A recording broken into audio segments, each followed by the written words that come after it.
होली वसंत ऋतु में मनाया जाने वाला एक महत्वपूर्ण भारतीय और नेपाली लोगों का त्योहार है। यह पर्व हिंदू पंचांग के अनुसार फाल्गुन मास की पूर्णिमा को मनाया जाता है। होली रंगों का तथा हंसी खुशी का त्योहार है। यह भारत का एक प्रमुख और प्रसिद्ध त्योहार है जो आज विश्व भर में मनाया जाने लगा है। रंगों का त्योहार कहा जाने वाला यह पर्व पारंपरिक रूप से 2 दिन मनाया जाता है।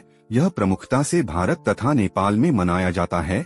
यह त्योहार कई अन्य देशों जिनमें अल्पसंख्यक हिंदू लोग रहते हैं वहां भी धूमधाम के साथ मनाया जाता है। पहले दिन को होलिका जलाई जाती है जिसे होलिका दहन भी कहते हैं। दूसरे दिन, जिसे प्रमुखतः धुलेंडी व धुरड्डी, धुरखेल या धूलिवंदन इसके अन्य नाम हैं, लोग एक दूसरे पर रंग, अबीर, गुलाल इत्यादि फेंकते हैं। ढोल बजाकर होली के गीत गाए जाते हैं और घर घर जाकर लोगों को रंग लगाया जाता है। ऐसा माना जाता है कि होली के दिन लोग पुरानी कटुता को भूलकर गले मिलते हैं और फिर से दोस्त बन जाते हैं। एक दूसरे को रंगने और गाने बजाने का दौर दोपहर तक चलता है।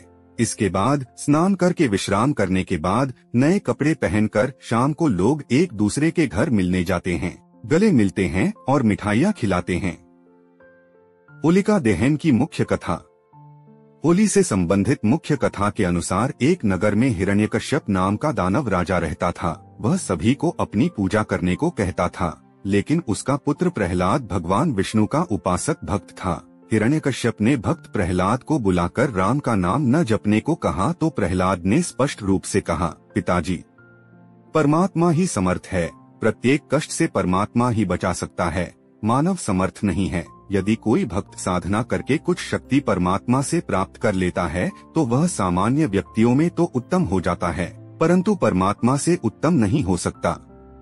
यह बात सुनकर अहंकारी हिरण्यकश्यप क्रोध से लाल पीला हो गया और नौकरों सिपाहियों से बोला कि इसको ले जाओ मेरी आंखों के सामने से और जंगल में सर्पों में डाल आओ। सर्प के डसने से यह मर जाएगा।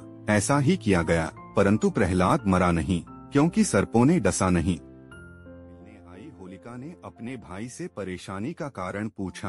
हिरण्यकश्यप ने उसे प्रहलाद की विष्णु भक्ति के बारे में बताया।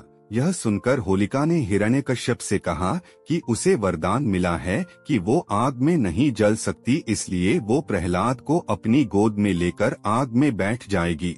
आखिरकार वो दिन भी आया और होलिका अपने कहे अनुसार प्रहलाद को अपनी गोद में लेकर बैठ गई। लेकिन होलिका और हिरण्यकश्यप ने जो सोचा था उसका उल्टा हुआ। होलिका आग में जल गई और प्रहलाद भगवान विष्णु की कृपा से बच गया।